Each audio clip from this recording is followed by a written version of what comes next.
Livre de Daniel, chapitre 9, à partir du verset 27. Votre attention s'il vous plaît. Cet élément est en Lingala. Contactez-nous pour savoir s'il est aussi disponible en la langue de votre préférence. Veuillez aussi noter qu'il est en audio uniquement, dépourvu de ce fait d'image originaire. À présent, nous vous convions à suivre, depuis christequality.com et evangileeternel.com, la rubrique Bible mot à mot, ou l'explication prophétique de toute la Bible, livre par livre, chapitre par chapitre, verset par verset, mot à mot. Elle est présentée aujourd'hui par le prophète Medar Kiala, ministre de l'Évangile éternel. Tous les enseignements du prophète Medar Kiala sont disponibles sur christequality.com/medarkiala.html.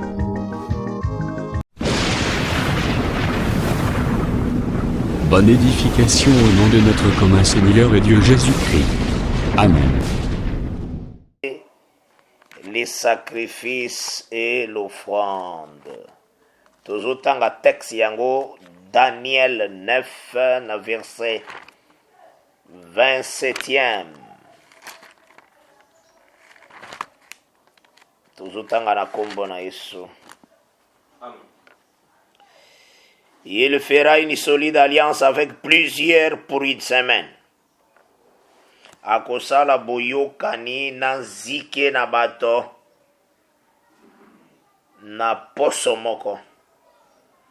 Et durant la moitié de la semaine, il fera cesser les sacrifices et l'offrande.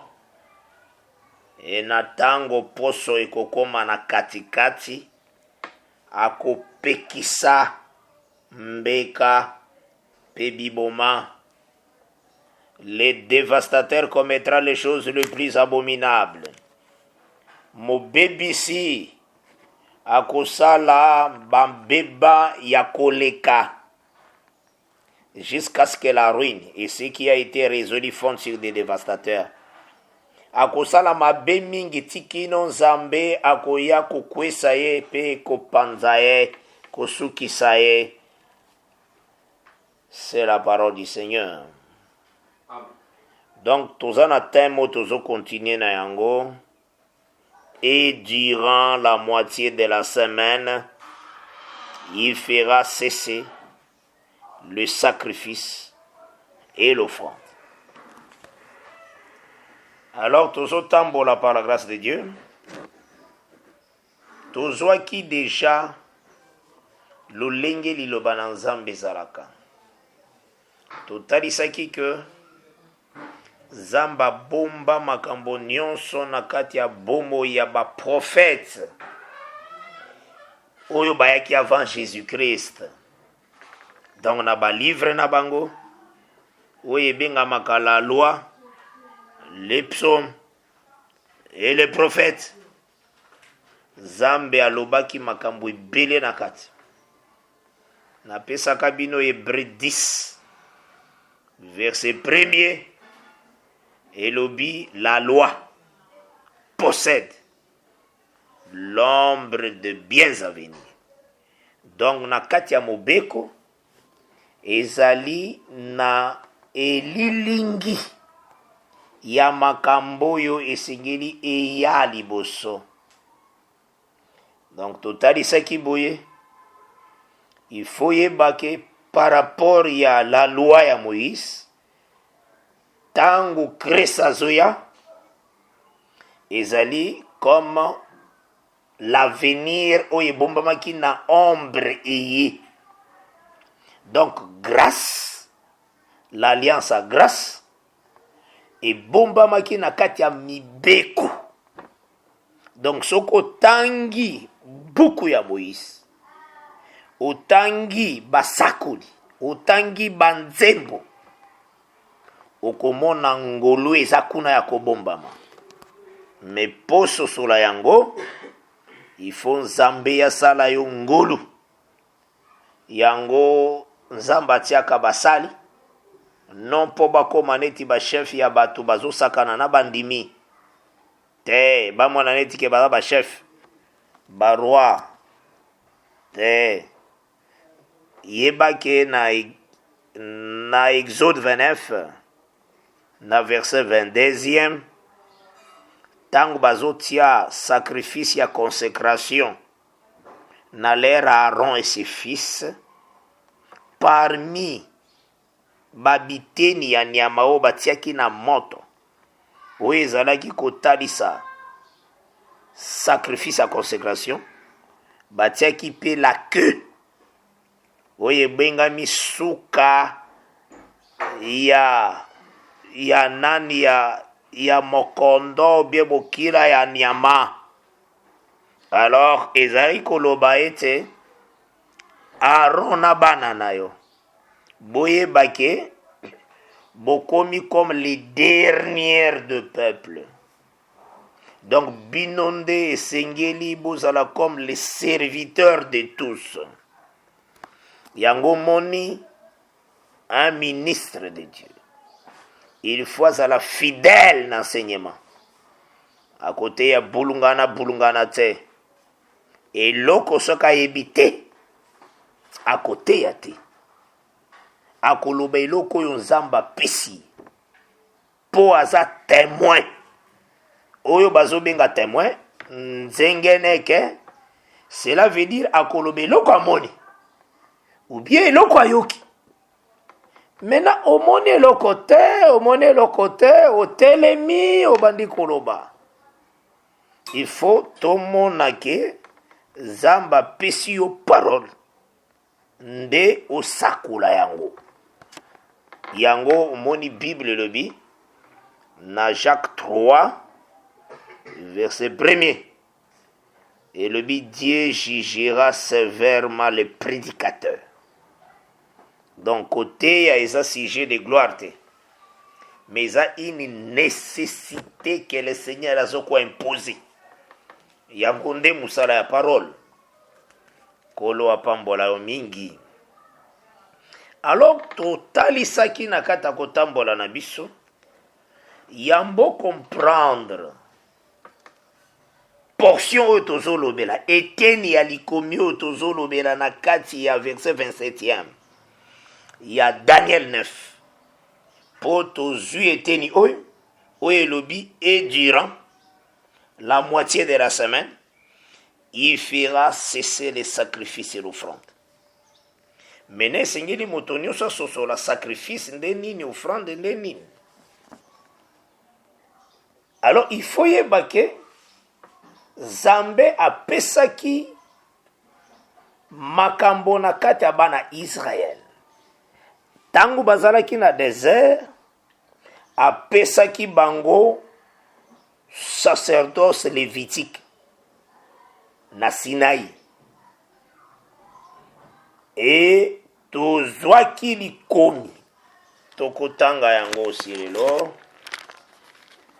Le Seigneur tangu azali kobonza tokokotisa na mosala elobele mosusu elobamaka kokula bonganga kokotisa bango na kibonganga arona bana na ye Nzambe ayaki kotumba mbeka ye moko nde topesaki Exode non Lévitique 9 tozwaki écriture à Lévitique 9 tobandaki à partir ya verset 20e totangaki yango tozozwa yango na kombo na Yesu Kristo e totanga na kombo na Yesu Kristo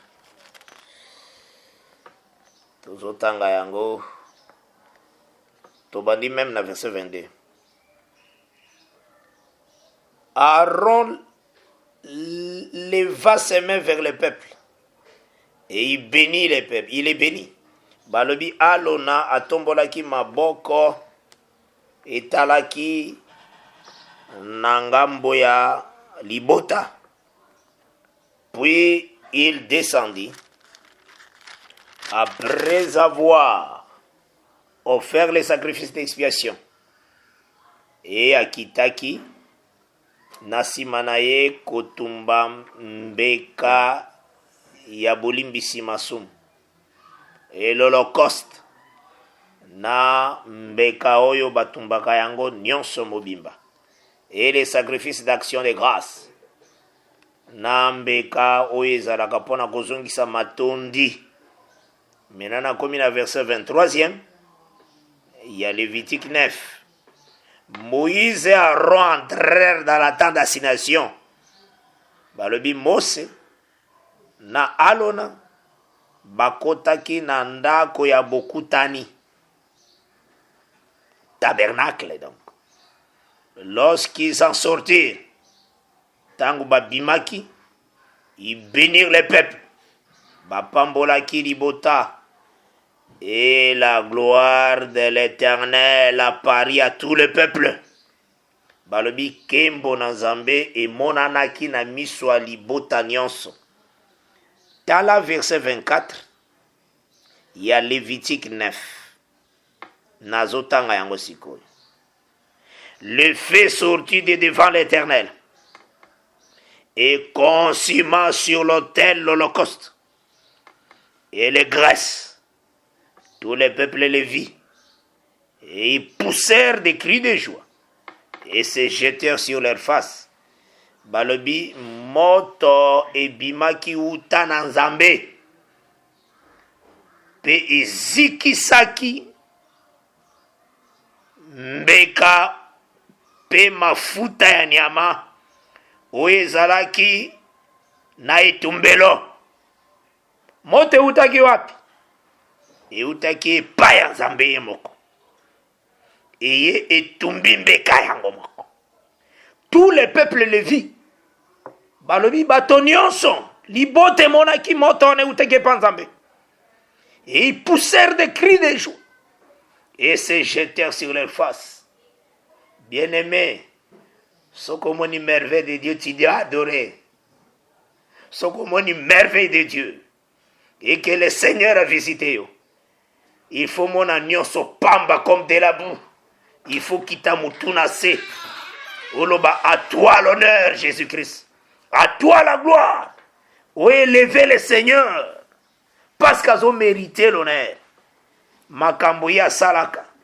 Soka sali likambo. Moto azalaka te soka yaki wana. Azalaki wana te. Amoni mosala moko esalemi quelque part. Soki eza Nzambe ndasalaki yango, akoloba ça ce n'est pas un homme. Ce n'est pas un homme. Même Pharaon nakati ya mer rouge, tango bamoni ke baruna bango ya chare bandi kolongwa, les ennemis de Dieu ont témoigné Dieu. Leur Dieu combat pour eux. Ça c'est Dieu. Ce n'est pas un homme. Mais qui a proclamé ça? Un ennemi de Dieu. Il glorifia le Seigneur. Nakati ya mai. Alobi baru ezolongo wana char. Ce n'est pas un homme. C'est le doigt de Dieu en action. Oh, tomona ki aussi fou de Gadara na liquid. Ba demo batali kolo nakati ya fuwana. Balobi likambo nini entre yo na biso? Le Christ, le Saint de Dieu. Qui parlait là? Donc les démons connaissaient la grandeur de Dieu. Il dit les saints. Oh, que Dieu soit loué. Donc, il est le grand Dieu. Même l'adversaire le reconnaît. Monguna reconnaît ça quand Nzambe na biso kasa makasi. Remarquez dans Jacques 2, verset 19. Jacques alobi, tu crois qu'il y a un seul Dieu. Tu fais bien. Les démons le croient aussi. Et ils tremblent. Yango topesaka conseil na bato bateyaka Trinité. Trinité. Tala. Okozanga lola pamba na mutuma kasi na mateya mabe. La loi de Dieu lobi Israël. Le Seigneur est l'unique Dieu. Il n'y a pas un autre Dieu près de lui. C'est ce qu'il faut comprendre. Parce que, bon, na ibisi bino na eloko moka moke, hein. Ndenge ozawana. Ce qui kombo na yo eza Joseph. Tango botami, mama na yo, ou bien papa na yo, azobenga mwana na ngai. Oza mwana na ngai. Tango ozokola, na kati na yo oza na bana. Mais oza mwana ya papa wana. Donc oza mwana. Tango koli, Nzamba pesi yo makoki obali, oboti, bana na yo babandi kobenga yo papa. Donc oza mwana, oza pe papa. Mais tango bana no pe bakokola, babali, baboti, bana wana bakobenga yo koko. Est-ce que mwana, papa, koko, eza vraiment kombo na yo? Te oza na kombo. Kombo no Joseph. Mais oza père, fils et grand-père. Mais ton nom, c'est Joseph. Mais na vie na yo ozoza na yo boko fils. Soko tali identité na yo. Hein? Ata oza tata. Oza soki na 50 ans. Et comment magaka na identité na yo fils de. Mais oza pe père. Maintenant comment oza likanisi yo oza fils de. Entre temps oza père. Oko koma pe grand-père. Mais kombo Joseph. Maintenant Yesu alobaki. Bokende ko batisa na kombo ya tata, ya mwana, na molimo santo. Mais na verset on appelle si kombo te. Appelle si interrogation. Donc bo batisa na kombo moko. Kombo wana ndeza ya tata. Kombo wana eza ya mwana. Kombo wana nde ya molimo santo. Yango moni ba Pierre ba comprenaki. Parce que Jésus na nzoto boye azalaki leki liboso a Pierre. Mais tangu Pierre azali koloba mbisi, ayebisi Pierre ndenge baza koloba mbisi, atoni bango enfant, vous avez trouvé que tala nanu mutu musoko koloba lobi tala petit oyo, hein? Abinga ma enfant. Et ça se montre que je n'ai qui s'est il était son père. Azalaki tata na ye. Yanga bengaki enfant. Maintenant remarquez. Soko yé na livre Apocalypse. Tangu ange asisi kopie sa message et pas ya Jean. Jean tellement tanga talaki gloire évangile. Alingi afuka mera ange. Ange aibisi ye non. Kwa adore ngai te. Naza compagnon de service lokola. Kolo na ngai. Ange alobaki adore Dieu. Mais non moni ange akdasali. Aboyi Jean doré. Maintenant remarquez pas Jésus-Christ. Tango asisi travail na ye. Alingi akende makolo. Ba disciple. Ba doré. Ba fukamilie. Apekisi bangote. Pwani apekisi bangote. Poyenda zanzambe. Oh, tanga ka Bible boni trinitaire. Ba doré. Tanga on a Matthieu 28. Yemo kwa za Dieu. Yemoko aza fils, aza père, aza Saint-Esprit. Un jour, nazako sona ba joviste. Nazui Esaïe 9. Ba témoin de Jéhovah. Bande konabiso ana. Lelo tozande batémoin ya Christ. Tozwaki Esaïe 9 na bango ensemble. Car un enfant nous est né, mwana moko abotameli biso, un fils nous est donné, oya mobali apesameli biso, et la domination reposera sur son épaule. Balobi kogonza kibokonzi et kofanda na mapeka na ye. On l'appellera. Nayebisi bango ba facilité biso ndengi tokobenga mwana akobotama. Yoka ndengi balobi to benga ye. On l'appellera admirable kaka mwana wana. Conseiller kaka mwana wana. Dieu puissant kaka mwana wana. Père éternel kaka mwana wana. Prince de la paix kaka mwana wana. D'autant que nous sommes prince à sa fils. Kaka mwana wana. Yende père. Conseiller de Saint-Esprit. Nani kaka mwana wana. Maintenant nalobi basi ba émission ndengo ko benga Mais ozoboya. Donc au moins mutamoni que l'enfant qui doit naître ba ko benga père éternel. Mais aboy tatate. Donc balobi on l'appellera. N'importe ce qui muta otanga ndeni. Yango na bisaka mutu mususu na ye ko visiter. Na visiter batei moko na église moko. Bango bazai ko boya, bazai ko lingate kondima. Yesu nde azanzambe. Baboya ki te Yesu azanzambe te. Vraiment na ye kotala bango mokolo moko.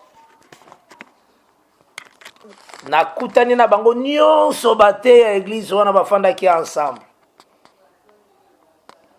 Tango na komi wana na pesi bango écriture de Dieu. To bandi kotanga écriture de Dieu. Comment na bamoni écriture de Dieu? Le Seigneur a dit que je le jure par moi-même. Une parole qui ne sera point révoquée. Totali na bango. Quelle est cette parole que le Seigneur a dit et qu'on a révoquée? Bâtir 2 points. Cela veut dire balingi baloba parole et qu'on a révoquée. Naibisi bango ça va? Je pense que bino boibi français ko le gangai. Naibisi au moment une parole qui ne sera point révoquée. Nde batie 2 points balingi batali sa parole et qu'on a la révoquée. Wana l'Éternel nda solo bayango. Alobi, tout genou fléchira devant moi. Et toute langue confessera et kotato la komborangai. Maintenant na tournier. Ah ouais, zande éternel nda lobi. Yenda lobi makolo nyonso ko fuka melaye, mabolo ngone se fuka melaye. Na tourni bino bolo baka Yesu asa Zambete. Bofuka magana kombo nani? Bofuka magana kombo nani? Je le jure pas. Esaïe 45 verset 23. Esaïe 45 po ezaka très bientôt tanga. Esaïe 45 verset 23. Je le jure par moi-même.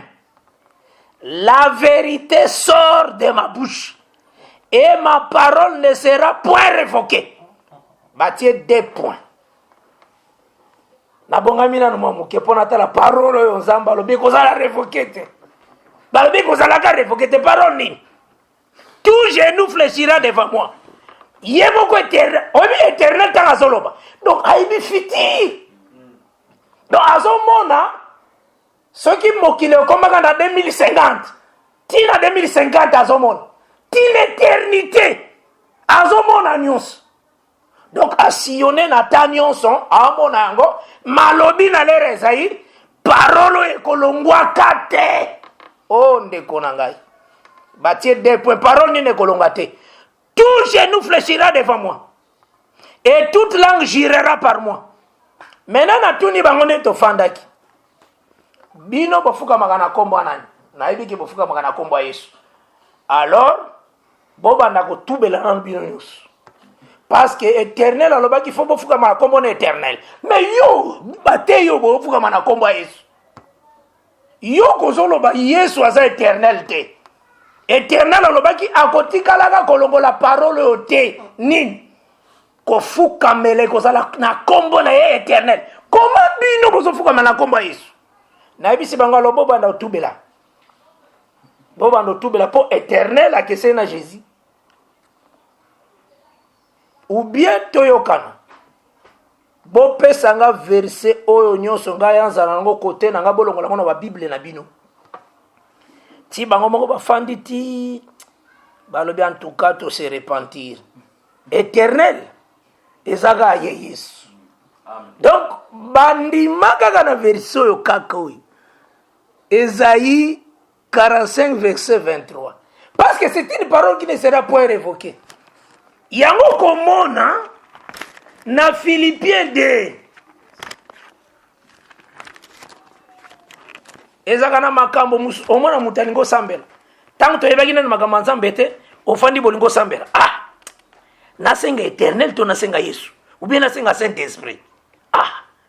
Nasenga éternel. Ou bien nasenga Yesu. Ah. Chaque jour parfois na osenga mingi éternel. Po batu musuba saka omona ah. Lelo asenga éternel, lobi akosenga Yesu. Lobi ona akosenga Marie. Mukomzo asenga Joseph. A sentir que mikolo na osenga Joseph te, na senga André. Yo kana bate beli ya sana bangazo seka.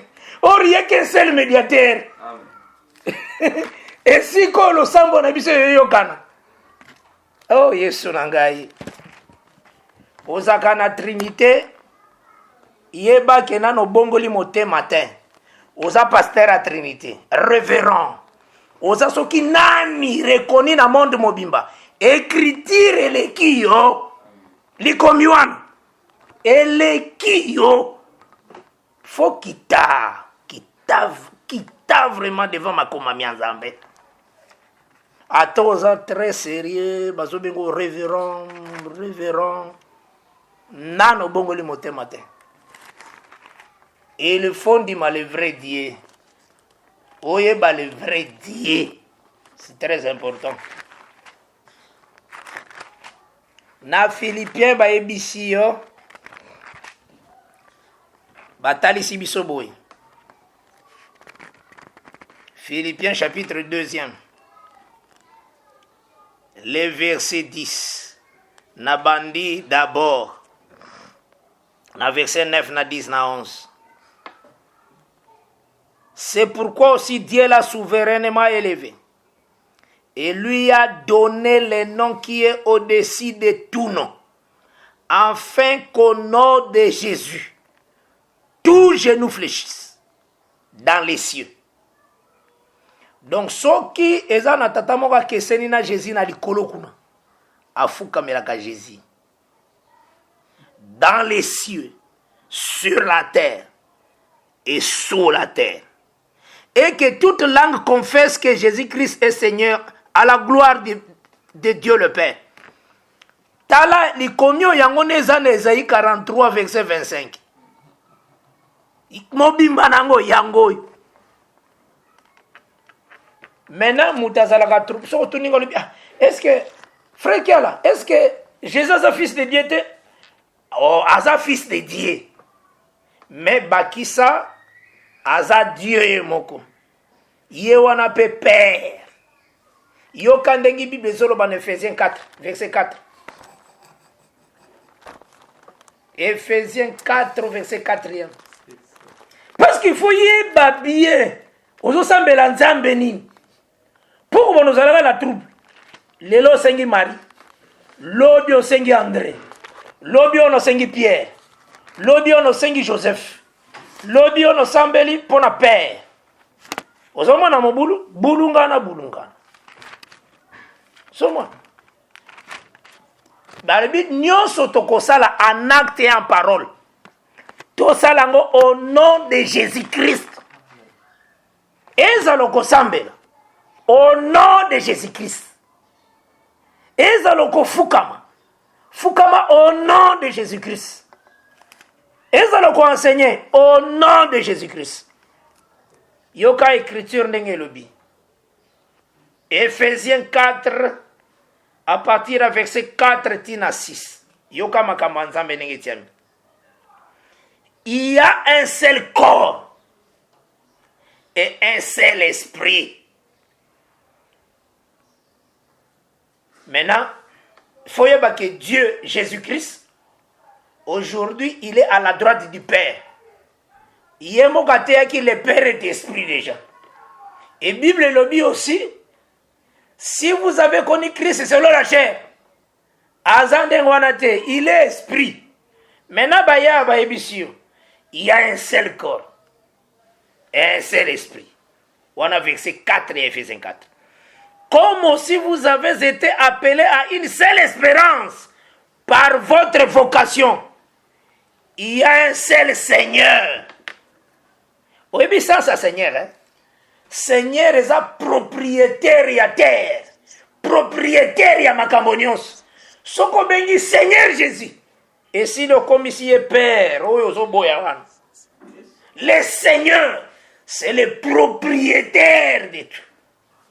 Yango moni ange tango ayaki kopesa message et pas ya Marie alobaki cet enfant sauvera son peuple à lui. Or le peuple est un peuple de l'Éternel. Peuple ça mais wana ange alobaki son peuple. Ya yé. Il y a un seul Seigneur, une seule foi, un seul baptême. Un seul Dieu. Balobi, un seul Dieu. Hein? Maintenant, il y a 3 personnes en Dieu. Il y a 2 testaments. Ancien et nouveau. Voilà. Dans la Bessu, il y a 3. Verset 6, c'est le dit un seul Dieu. Maintenant, nous allons expliquer Dieu. Et Père de tous. Quand on dit Père, hein, il dit que il a engendré création d'Ionson.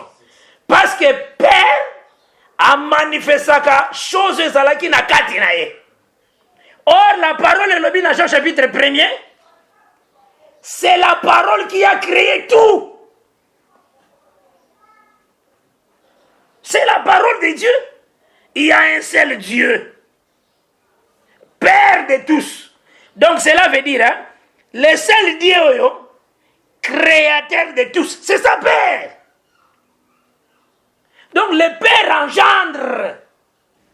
Il a manifesté, tu vois le ciel, tu vois la ligne, les étoiles, nuances. Aux hommes du monde, Père de tous. Donc c'est lui qui a engendré tout. Maintenant, je vais expliquer Ndenga Tamboli Père. On dit Père de tous, qui est au-dessus de tous. Et ça, le lengue, azali colonna nyos. Et parmi tous, Père, à comment qui n'était pas parmi tous. Amen. Parmi tous, c'est ce qu'on appelle Emmanuel. Amen. Dieu parmi. Tango yaki wana yaki obota mawana. Tango moni Maria boti wana. Oh, c'est un mystère. Vous me dites pourquoi le Seigneur a s'appelé Kolekela Lanzela Marie. Et ça là qui pour aveugler Israël. Pas tu comprendre que et ça là qui pour Israël a battu pour Yobika. Ce qui Israël a compris qu'ils sont Dieu. Biso de quoi Yobika. Il passa par Marie pour Israël a été. Pour Yobika. Yango comment elle est venue chez les siens comme parole et les siens ne l'ont point réussi. Ozona na malam. Donc c'est que tangwa yakiwana. Yango ne babengi Emmanuel. Dieu parmi les hommes. C'est ça le tabernacle. Ndenge Exode 25 elobi. Na verset 8e. Bokosale langa tabernacle et na kofanda au milieu de tabernacle on veut dire Emmanuel. Na lobi emate. Ndenge bato batangaka ema elle botie wapi elle ema nga nayemba te pose aussi oyo naza nango ntina makasi eza elle wana yo ozoyemba ema donc ozoloba parmi nous parfois parmi nous noyeninga oloba diable parmi nous nayemba te kokisi complète ka elle wana parce que elle wana nde lingo ba Dieu parmi nous yo kaka parmi nous nayemba te silisa kombo mobimba na yango Emmanuel lingo ba Dieu parmi nous. Donc c'est ça l'écriture. Le Père là il est au-dessus de tous, parmi tous. Et ça, tant que Jésus a yaki boy. Il y a beaucoup remarqué Jésus-Christ, a yaki nanzela ya batumoko babala na ki nano teke bafanda ensemble. Pour ce qui n'a besoin, aveugler Israël à comprendre. Ndekonanga nazo ebisayo, il faut yeba kaboye. Soki nzamba boye liyo yeba makambo na ye. Atos ali fort. Oye batem. Il faut yende ayebisa yo comprendre. Avant de continuer, on a besoin d'une écriture moko. Parce que makambo yo, isa kitoko makasi makambo azambe. Bomengo ya bonzambe. Isa kitoko mingi. Tala Luc, chapitre 9, verset 44-45. Luc chapitre 9, verset 44-45. Je lis au nom de Jésus-Christ. Pour vous, pour vous, écoutez bien ceci.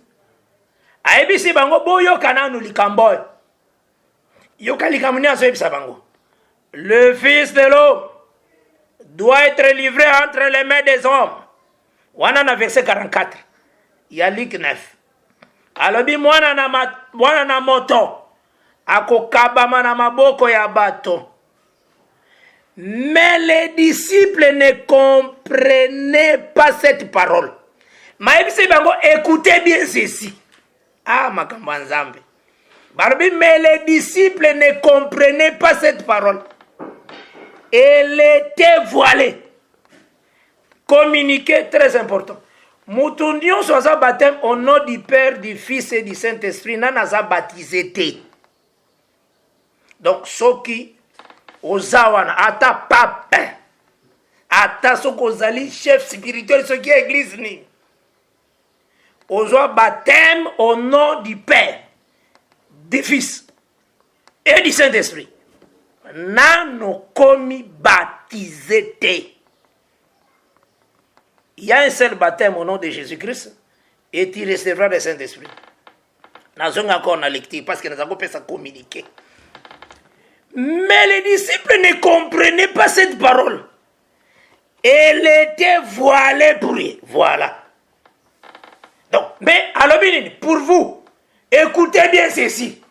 Mais elle était voilée pour eux, afin qu'ils n'anissent pas les sens. Maintenant, yoka bazoloba ke le Père est plus grand que moi, le Père est plus grand que moi, le Père est plus grand que moi. Avant kende aye na Jean 16. Parce que biloko tango nozo kango na lobango kaka. Ça na tina makasi.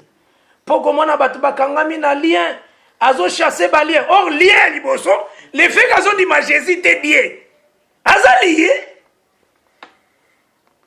hein? Jean 16. L'écriture est zorobaboy. Po wana azo koma na suka ya musala na ye. ABC bango bato alobi boye na verset 24. Je lis au nom de Jésus-Christ.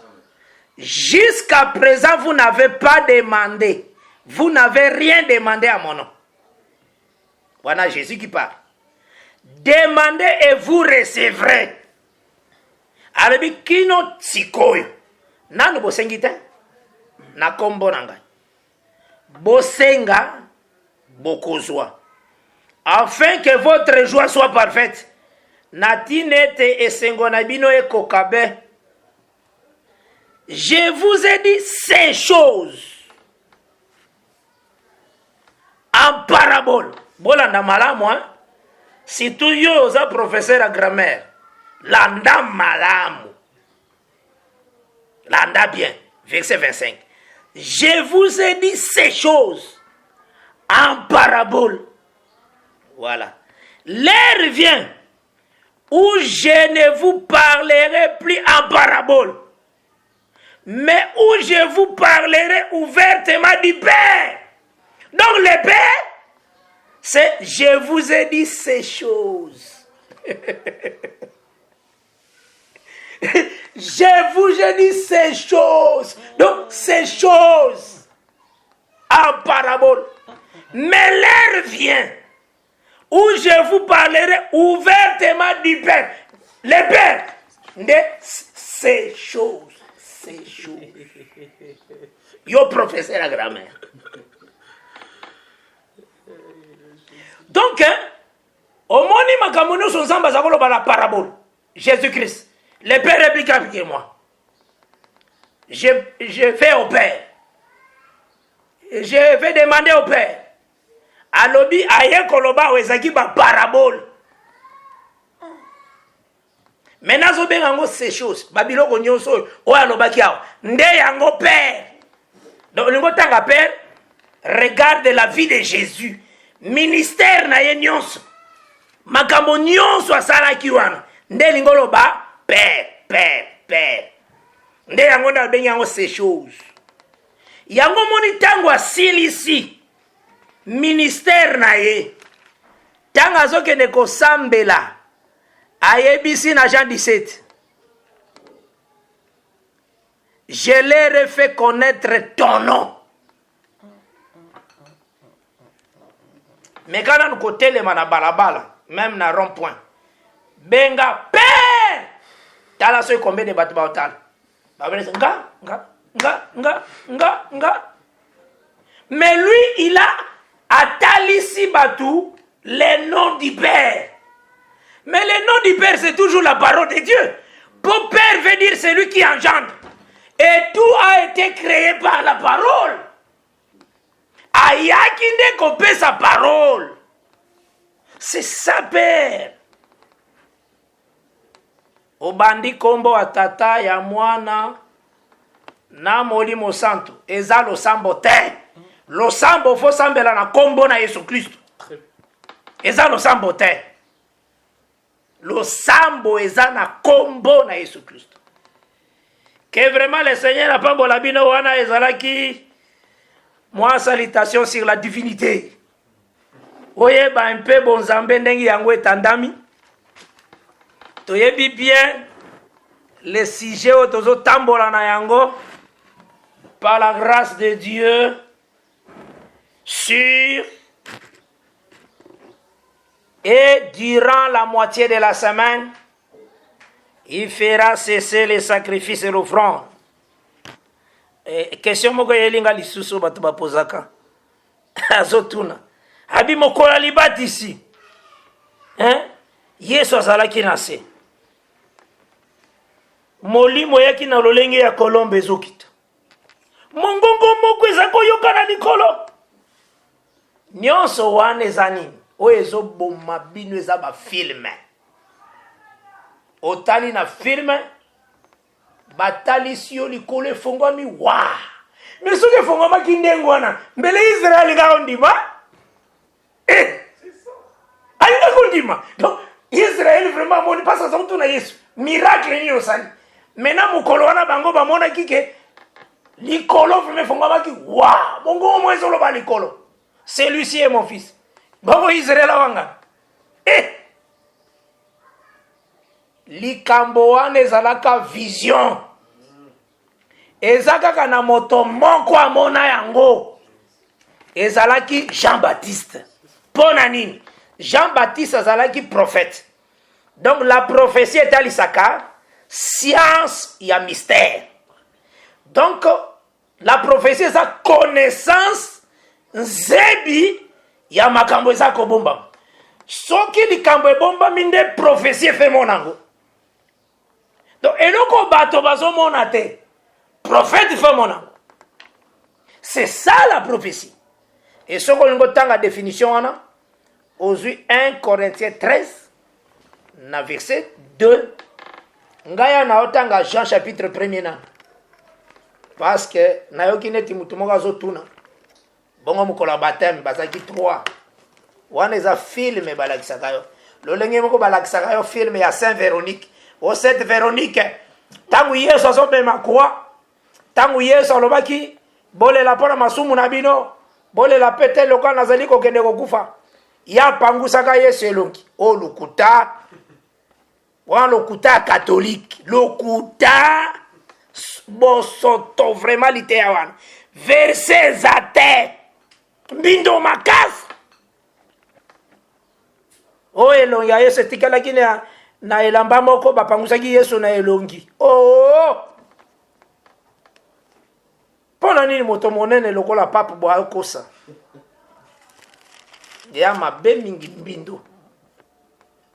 Otali na livre Jean. Pona ko confirmer que Yohani nda amoni. Eza batu nyonso te. Po ya zaki n'esprit à prophétie. Et singele amona facilement. Natangi à partir ya verset 32. Tira verset 34. Il y a Jean chapitre 1er. Je l'ai au nom de Jésus-Christ. Jean rendit ce témoignage. J'ai vu l'Esprit descendre du ciel comme une colombe et s'arrêter sur lui. Alobini, ngande namoni. Jande amoni. Je ne le connaissais pas. Mais celui qui m'a envoyé baptiser d'eau, celui-là m'a dit, celui sur qui tu verras. Donc, toi, Jean, tu verras. Oh, l'Esprit descendre et s'arrêter. C'est celui qui baptise du Saint-Esprit. Et j'ai vu, et j'ai rendu témoignage, qu'il est le Fils de Dieu. Fils de Dieu veut dire victoire sur la mort. C'est ça, Fils de Dieu. Yango moni, Dieu a bâti l'église non sur le Fils de l'homme. L'église est bâtie sur le Fils de Dieu. Amen. Faut que la Bible est bien. Parce que Fils de Dieu veut dire la victoire sur la mort. Jésus dans Matthieu 16 a dit que j'ai bâti l'église sur le Fils de l'homme. Non. Langage à Jésus. Quand le Fils de l'homme mourra. Atikala kolobate ne lobeline quand le Fils de Dieu mourra. Tanga Matthieu, Marc, Jean, Luc. Jésus a dit qu'on va prononcer lorsque le Fils de Dieu mourra. Azakolo bakaka Fils de l'homme mourra. Et c'est sur le Fils de Dieu nde atonga l'église. Parce que Fils de Dieu c'est victoire sur la mort. Et Romains 1 nous dit. Romains chapitre 1er.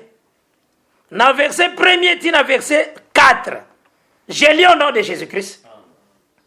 Paul, serviteur de Jésus-Christ, Romains 1, verset 1 à 4, appelé à être apôtre, mis à part pour annoncer l'évangile de Dieu.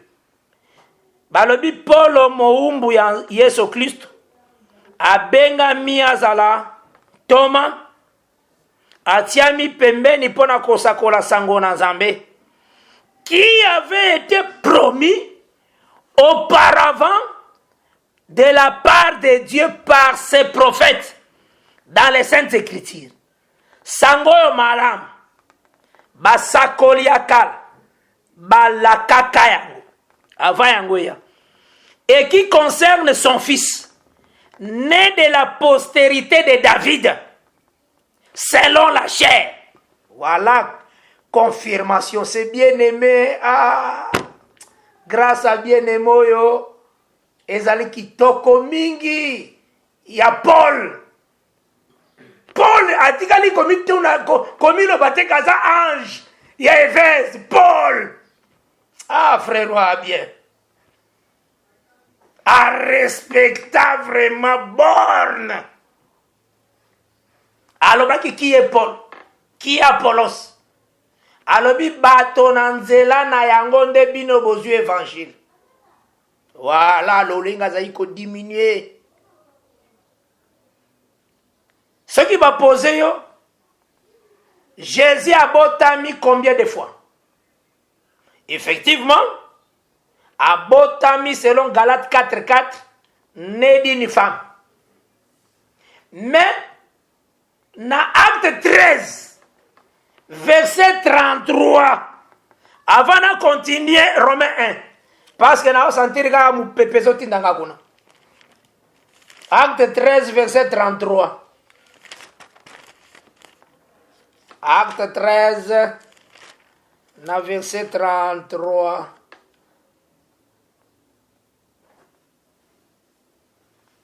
Verset 34. Aïe le biboy. Dieu l'a accompli pour nous les enfants. Balobi Zambé a kokisi Bangolo apesaki David. A kokisi yango epa na biso. Comment kokisi Bangolo wana? Nazana verset 33 ya acte 13. En ressuscitant Jésus. Alobi na kati ya kosekwisa Yesu. Or Yesu yemoko pano ba foye bango hein. J'ai le pouvoir de donner ma vie et j'ai le pouvoir de la reprendre. Déjà Dieu a ressuscité qui Jésus. Jésus yemoko alobaki keza ye.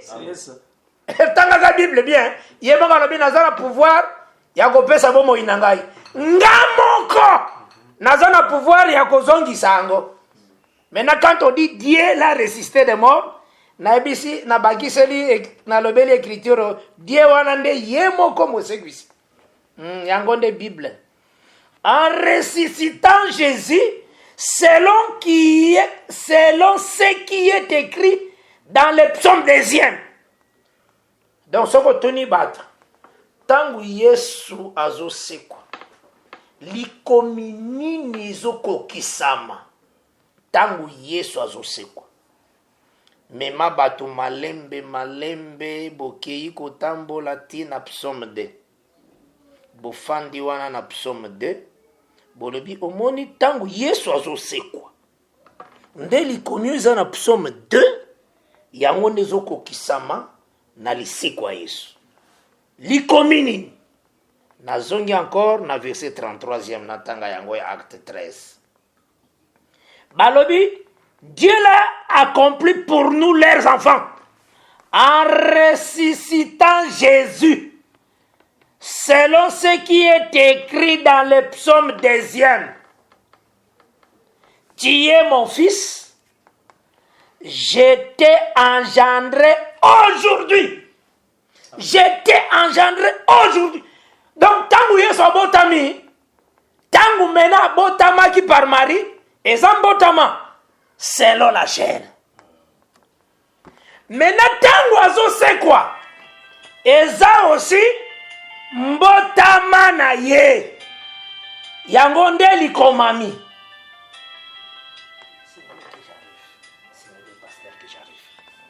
Donc, tant que Azo c'est quoi? Yangonde likomami oyezo kokisama kobotama lisusu. Ah, c'est que Yesu abotama boyina nzoto. Tangu pazo c'est quoi? Psaume 2 ezo confirmé ça abotami lisusu. Ozola na malam. Maintenant nazongi na Romains 1. Nazongi le verset 3 na 4 maintenant nazo continuer. L'évangile et qui concerne son fils, né de la postérité de David, selon la chair, est déclaré fils de Dieu avec puissance, selon l'esprit de sainteté, quand? Par sa résurrection. J'acclame Jésus-Christ. Il est puissant, il est glorieux, il a vaincu la mort. Déclaré fils de Dieu avec puissance, selon l'esprit de sainteté, par sa résurrection d'entre les morts. Jésus-Christ notre Seigneur. Voilà tant oiseaux à la déclarer. Parce que le Fils de Dieu ne meurt jamais. C'est ça, Fils de Dieu. Il ne meurt jamais. C'est ça, Fils de Dieu. Yango Moni, l'écriture de Zoloba, la création attend la manifestation des Fils de Dieu. Biso aujourd'hui, tu as Fils de Dieu par la foi. Lucas la définition de foi. Dans Hébreu 11. Or, la foi est une ferme assurance des choses qu'on espère. Une démonstration de ce qu'on ne voit pas. Donc, Tozali Bananzambe par la foi. Mais ce que nous serons n'a pas encore été manifesté. Aujourd'hui, tout au travers, il y a un miroir. La parole de Dieu. Mais tokomo na yendenge ya zali. Yangone 1 Pierre 1 aussi elobi. Na 1 Corinthiens 13 soloba yango. Et que Dieu vous bénisse vraiment. Ngolu na Nzambe za likolo na bino. Na temps oyo totikali nango. Tolingi d'abord tokoka kopesa quand même quelques témoignages sur faire cesser les sacrifices maintenant. Mettre fin. Donc, il fera cesser les sacrifices et l'offrande. Na moitié à semaine. Oyo totangaki na Daniel 9, na verset 27e. Totalisaki yo que sacrifice o bazako pesa na tango ya kala. Agneau. Na Exode 29. Place totangaki na verset 32e. Jean-Baptiste a présenté Jésus maintenant comme l'agneau qui ôte le péché du monde. Donc, sacrifice ezalaki kuna na ancienne alliance. La nouvelle alliance, c'est ça Christ, Jésus-Christ. Et Jésus-Christ aujourd'hui, Aza non selon la chair, a commis selon l'esprit. Alors, un peu de temps, vous ne me verrez plus. Mais un peu de temps, vous me verrez.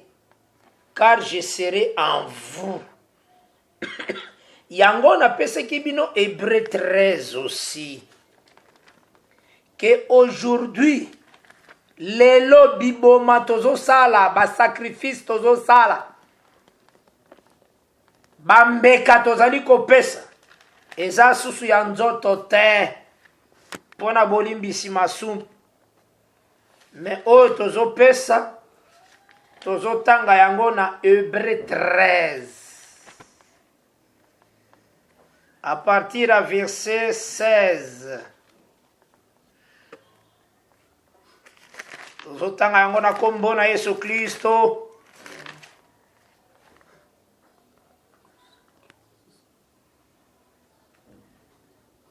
Nazui kaka verset 15. Il y a Hébreu 13. Par lui, offrons sans cesse à Dieu un sacrifice de louange, c'est-à-dire les fruits des lèvres qui confessent son nom. Donc, tangu tozali kosala losambo na kombo na Yesu, c'est que tozali kopesa biboma na biso, ba sacrifice na biso, bambeka. Maintenant na pesa kibino ndakisa moko ya kopekisa sacrifice. Elingi koloba boye. Bibebo ezalaki kotatola kombo ya Yesu. etiki kotatola kombo na Yesu ebandi kotatola neti kombo ya Branham. Ozomona ebandi kosala makambo nyonso na kombo ya Branham, ou bien na kombo ya Sikatende, ou bien kombo sala makambo nyonso. Il a cessé les vrais sacrifices dans son cœur. Ozomona. Donc c'est textuellement aussi na acte 12 à partir du verset 20. Parce qu'il faut comprendre ces sacrifices offrandes aujourd'hui. Acte 12. Bible elobi nyonso bokosala na misala na kotatola bosala yango na kombo na Yesu. Ezalaka na motei moko ya message ya Branham na kote ya dongo. Faut ezala na ba 2000 et quelques là, 2015 ou 16. Azosala campagne na ye. Pasteur azosala campagne na ye, mais abandi kofinga nde Jésus-Christ. Alobi Jésus-Christ azapamba. Kombo ya lelo ya monene ezande William Baron Branham. Azoteya azosala campagne na enzombo na ye makasi komitalisa kombo ya Branham ya monene. Alobi kombo ya Branham eleki Yesu lelo. Lisiko ya solo nde tozwi na setso. Lisiko ya Yesu eza eloko te. Azoloba makambo na ye na bulunga ti akomaki na point culminant ya blasphème na ye. Alobi soki Yesu aza Nzambe, ya yebi ke William Branham nde Nzambe. Soki Yesu aza Nzambe, alobi abomanga sikoyo. Mbala moko abambani na se. Bankusu ebandi kobima. Akufi sur place. Alingaka zwa kombo ya Branham, atombola ngo koleka Yesu. Branhamisme nyonso yebi yango. Biso totangaki yango, tomonaki yango na kati ya ba réseaux sociaux. Nazalaka nango ti lelo. Oyo aza na besoin na tindela aza na numero na ngai. Ayebisi nga tindela nkoko yango na yeba na mboka nini esalemaki nini. Na kotindela ngo na WhatsApp. Oyeba bosoto. Mbindo oyo bato bazalaka na yango na ba message na banga Branham. Donc c'est que eloko asalaki wana, il a fait cesser les sacrifices. A présenté Mekamusus. Dieu l'a tué. Et seulement en 2015 ou bien 2016. Pasteur Monzelia est bien bon. Natangi acte 12. Hein, Pasteur Monzeli? Ndeko nanga ya bolingo. Acte 12, à partir du verset 20. Tina verset 23. Likambo wana esalemi pe pa Hérode. Hérode avait des dispositions hostiles à l'égard des Tyriens et des Sidoniens. Balobi, Hérode azalaki na mabongisi ya mabe. Pona sala mabe na Batyrien, na bato na Tyr, na bato na Sidon. Mais ils vinrent les trouver d'un commun accord. Aye kokutana na bango na lolenge ke bayokana. Mais na kati na za na projet mabe. Après avoir gagné Blast, chambellan, ils sollicitèrent la paix parce que leur pays tirait sa subsistance de celui du roi. Alors, tango a gagné bango barua, a gagné bakonzi mususu. Na balliance Hérode. Maintenant, tango, verset 21. À un jour fixé, Hérode revêtit de ses habits royaux. Na mokolo moko abongisaki, Hérode alati bilambana ya kibonkumu, ya kibokonzi. Et assis sur son trône, afandi na ngwende na ye, le aranga publiquement. Alobi na lolenge qui a emporté bango. Le peuple s'écria, voix d'un Dieu et non d'un homme. Omoni, sacrifice à lèvres. Action yo, eza, batouana ba rejeter vrai sacrifice. Ba présenter notre sacrifice, o ezali, Hérode. Batie neti na trône nzambe. L'adversaire qui se lève au-dessus de tout ce qu'on appelle Dieu, jusqu'à s'asseoir sur le trône. Oeza exemple. Nalobi te ke oyonde de Thessaloniciens d'été. Nalobi ezande exemple. Que Dieu te bénisse. Parce que tous ceux qui sont déjà malembe pour notre négociation. Que Dieu te bénisse. Donc, oezane tindakisa. Hérode a séduire bango. Ba changer offrande na monoko. Ba bengiye Dieu. Et non un homme. Yoka verset 23. Pona kotali sake Hérode afanda ki mena na trône ya Nzambe na tangwana. Au même instant, un ange du Seigneur le frappa. Parce qu'il n'avait pas donné gloire à Dieu.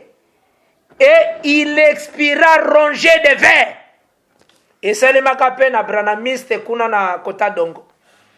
Donc, expira rongé de verre. Donc, ponani, va présenter sacrifice netesaye. Parce que nous allons comprendre comment la bête a fait cesser les sacrifices. Parce que les besoins, l'ité en abango, na ebise ki bino eza na Osée 14. Verset 1er tina verset 2e. L'ité en abango. Oyo ba dezo ba koteya. Eza na Osée 14 na verset 1, premier na deuxième. Tozotanga na kombo na Yesu Christ. Israël revient à l'Éternel ton Dieu. Donc l'ité ezozong isa Israël. Ezong isa na nzela malam. Car tu es tombé par ton iniquité. Nathalie Saki est prophétique. Iniquité à mouné na Israël. Jésus a loba yango na Jean 19 verset 11e. Aibisaka Pilate.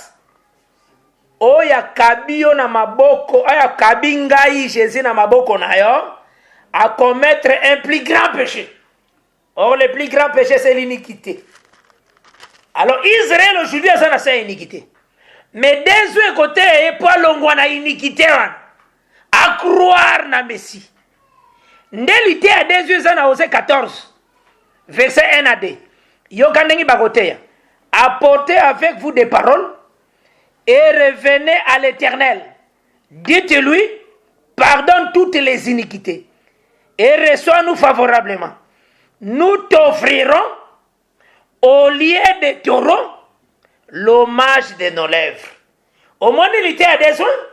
Bakote ya biboma, mbeka ya bibebo. O ezo utana motema peto. Yangonde lite ya o bakote ya. Mena tangu la beta ko utabim. Aye koboma bango. Lokola Apocalypse 11 verset 7 elobi. Israël a kozala séduit. Mais 144 000 bakozala séduit. Bako garder l'enseignement.